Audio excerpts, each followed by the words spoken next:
All right, my name is Seth Vargo, and I'm the Director of Technical Advocacy at a company called HashiCorp. How many people here have heard of HashiCorp before? It doesn't matter, I can't see you, so that was a silly question. So at HashiCorp, we make tools that freeze my laptop. We make tools that power the modern data center. But what most people don't know about me is that I actually started my career as a magician. So we're going to do a real quick magic trick. I need you to think of a number between 1 and 50. Use odd digits for each digit, but use different digits. You ready? You thinking? You got it? That was a lot of math. It's 37, right? Oh, it's 35. Perfect. See, the thing is, I don't have to be a magician to tell you that in this room, you are likely struggling with one of these 4 underlined problems. You either have to provision infrastructure, you have to secure that infrastructure, you then have to connect that infrastructure, and you have to run applications on that infrastructure. So we make a bunch of open source tools. Some of them you might have been familiar with, like Vagrant, Packer, Surf, Consul, Terraform, Vault, and Nomad. And I want to talk about 2 of them here today. All of these tools are free and open source. Terraform is a tool for managing infrastructure as code. What I did before this is I actually kicked off a live demo that takes more than 7 minutes, so I'll show you the end result. Terraform allows us to define a codified infrastructure. We capture our infrastructure as code, and we capture all the dependencies between it. This allows us to track changes and automate everything. We can put it behind a Jenkins pipeline or run it behind something like Terraform Enterprise to provide infrastructure as code as a service.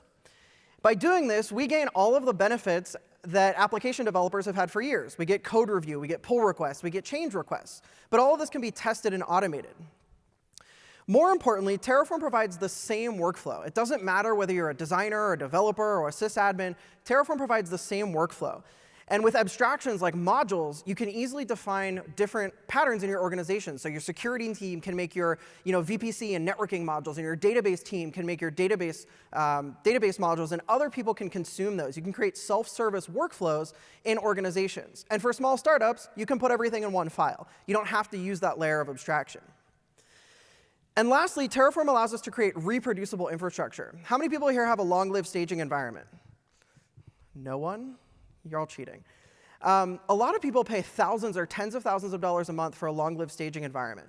Terraform manages resources in parallel. So you can actually spin up an exact copy of production, sometimes in less than 5 minutes. For as long as it takes you to run to the restroom or run to the water cooler, you can have an exact copy of your production environment. This allows your developers or your sysadmins to quickly schedule changes, push them out to QA, and you're not spending a ton of money on these environments that are only used 8 or 9 hours a day.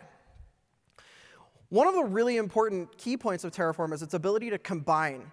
And we know that a lot of organizations want to run in multiple clouds. So for example, you might want to run in Google's cloud to use their TPUs. You might want to use AWS for storage, Azure for Active Directory, and DigitalOcean for their super fast SSDs. But if you want to combine all those resources, there's a certain order of operations that takes place. You can't connect the cloud TPU to the Active Directory until it's already stood up. Managing that complexity is built into Terraform. You just define your dependencies, and Terraform maximizes the parallelization of those resources and creates them automatically. And again, it's the same safe workflow. Doesn't matter your role or what you're building, Terraform manages it all for you. And Terraform supports more than just cloud providers. It can manage anything with an API. You want to manage your GitHub teams and permissions? You can do that with Terraform. You want to deploy apps to Heroku or manage apps in Kubernetes? You can do that with Terraform. So what I did really quickly before this is I spun up a demo. And this demo actually is live. You can hit this on your local laptop. It's terraform.hashicorp.rocks.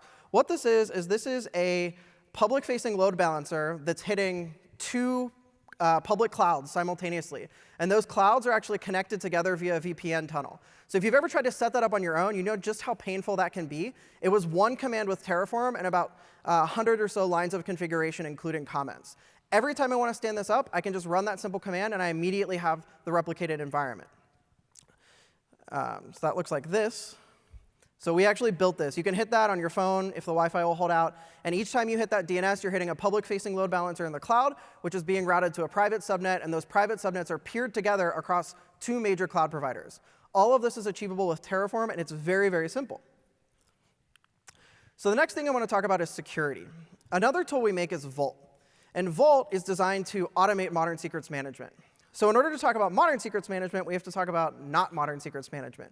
The last talk kind of hinted at this. In a traditional architecture, you have like a physical data center, and your biggest risk is someone breaking in, and you have like F5s and Barracudas. But as we move to cloud environments, when we move to microservices, we have shared infrastructure. Inherently, everything is untrusted. We recently saw an article where someone was able to escalate to a different instance via shared CPU cache on Amazon. These are things that are happening in the real world. Security is a big issue, and inherently, nothing is trusted.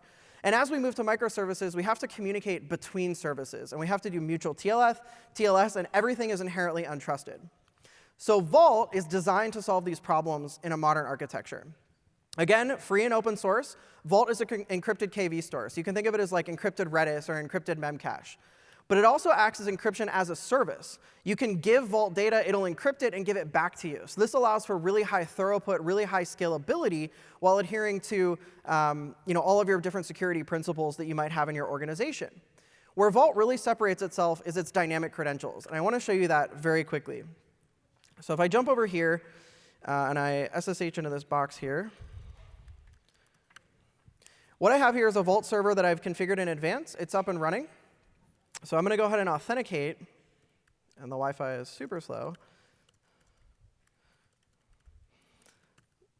What I did is I configured Vault in advance to talk to this Postgres server. And Vault is configured with like a privileged credential. And each time I talk to this Postgres server, Vault's going to go out, run some SQL, and dynamically generate a credential for me. And this is really important because these credentials have a lifetime. They expire after a certain period of time.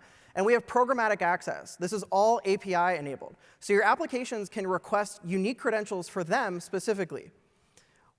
In addition to supporting databases, we have a number of things. You can generate AWS IAM users. We can replace a certificate authority. And you can even generate TOTP codes. That's all I have for you. Thank you very much.